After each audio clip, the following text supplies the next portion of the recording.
Welcome back to Real Life, and this is your host, John Christopher, and today I have with me author and Chief Operating Officer of Dan's Paper, Eric Feil. So, Eric, besides being the COO and editorial director of Dan's Paper, you're now also the co-author with Alan Schnorman of a new book entitled I Can, I Will, I Must. So, what prompted you to want to write this book? You know, it's funny, being a writer for magazines and newspapers over the years, I've always done short pieces, 1,500 words, a few thousand words, and it's like this sprint every single time to hit your deadline. And every writer, I think, has inside them, they believe, a book, whether it's fiction, nonfiction.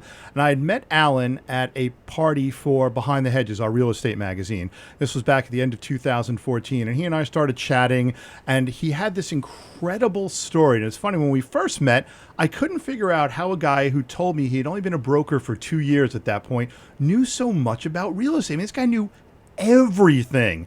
And at the end of the party, he says to me, you know what? Give me a call. You should do a story on me. I'd be an interesting story.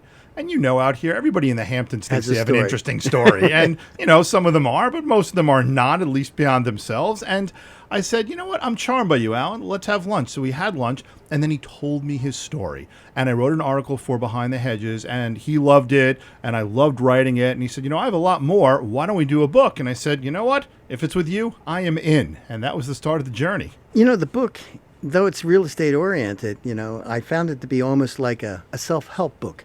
Was that the intention when you wrote it? Absolutely. It's funny. Sort of the elevator pitch that I've given when people have asked me what the book is. I said, it's Tuesdays with Maury meets Real Estate Investing 101 meets The Power of Positive Thinking meets How to Win Friends and Influence People.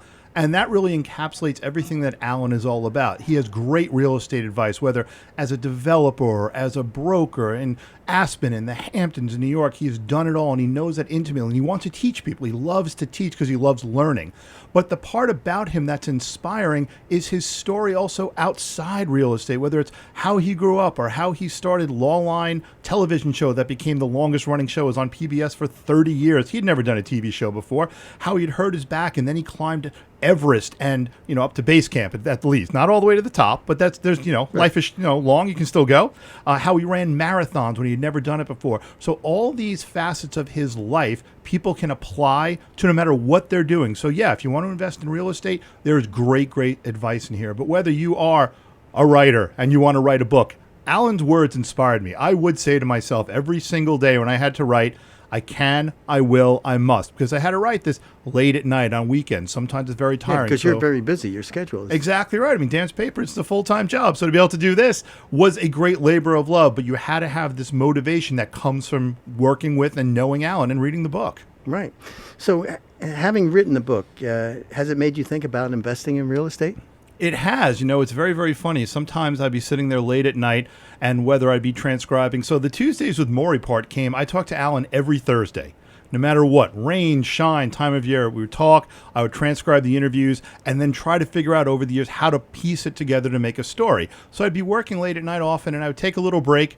I would start to look up some property in my area, because Alan's advice has always been, pick an area, learn it inside out, to see what things were renting for, what things were selling for, and to learn an area and really learn how to do investing. So absolutely, it sparked it. Now, if there's someone out there who wants to, you know, give me a little seed money, we can go into business together and invest.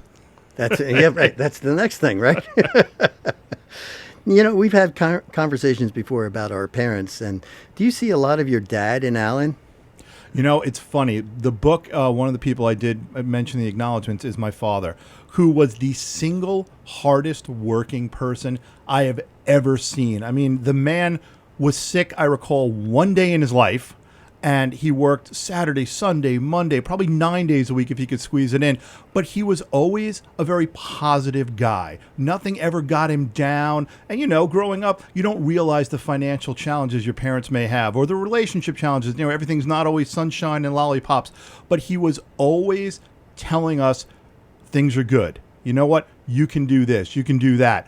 I'm going to go do this. He was a teacher, then he became an entrepreneur and started businesses. So Alan, very entrepreneurial, and again, and inspiring to his kids and everybody out there. So yeah, there is a little bit of my dad and Alan, and a little bit of Alan and everybody out there. It seems that way. I know. He's a very infectious guy. Absolutely. Now, you have a number of employees under your guidance. Alan's favorite expression is RAP, R-A-P.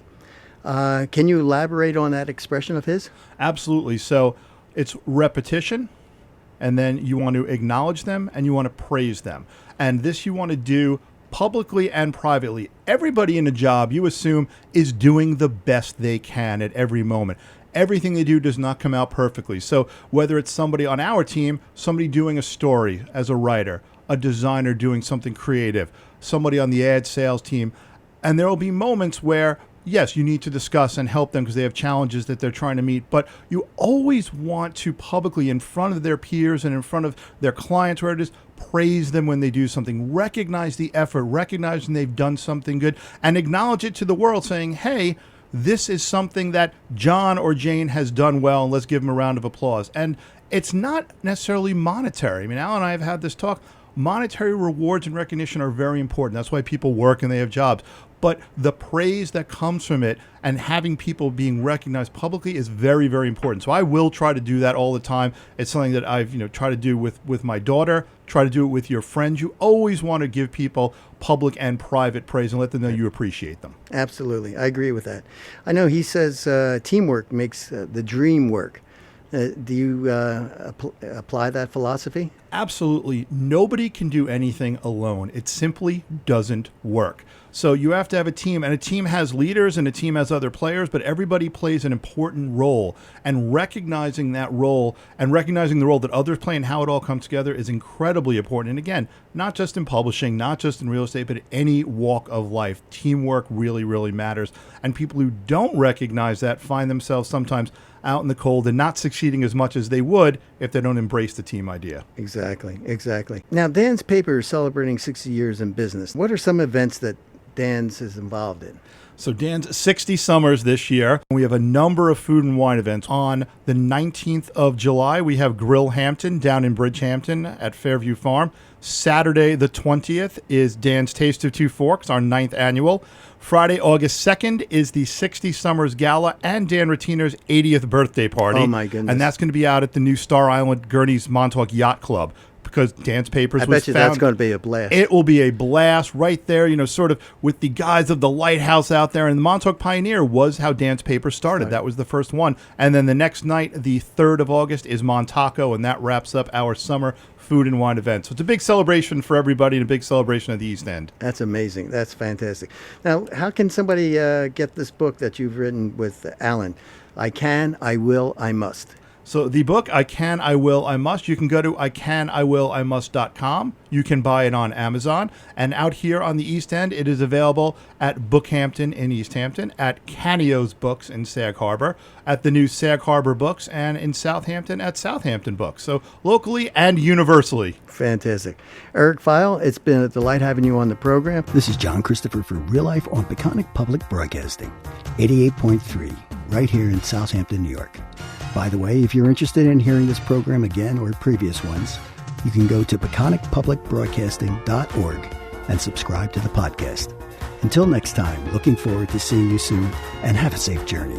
You have been listening to Real Life, the program that talks to the people, places, and things that are the pulse and heartbeat of real estate on the East End. Your host has been John Christopher, broker associate with Sotheby's International Realty. Your producer and engineer is Kyle Lynch. Theme music by John Christopher.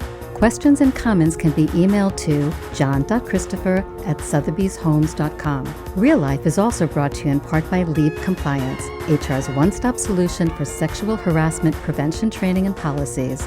All employers in the New York State are now required to train all employees annually, no matter the size of the company. For more information, discriminationpreventiontraining.com or 646-216-8038.